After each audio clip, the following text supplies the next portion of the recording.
Let me tell you the story of the fox and the stork.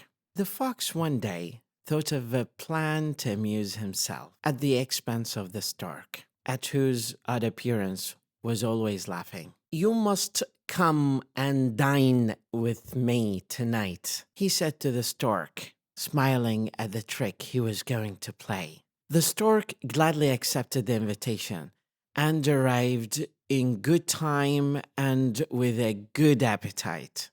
For dinner, the fox served soup, and the only thing the stork could do was to wet his beak. Not a drop of soup could he get, but the fox lapped it up easily. And to increase the disappointment of the stork, he made a show of his enjoyment.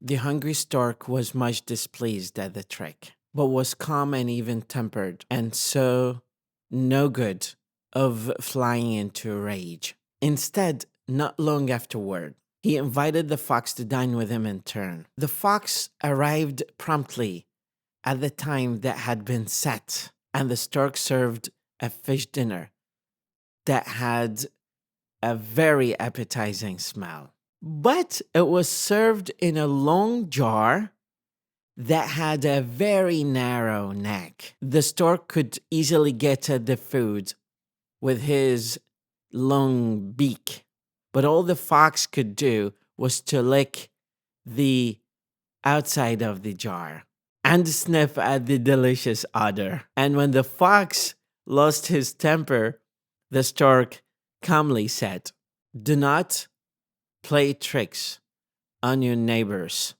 unless you can stand them yourself." The moral of the lesson: treat people well so you are treated well. There is no point of making fun or bullying people. Everyone to his own. Everyone should be treated nicely, kindly, and politely. Have a wonderful day.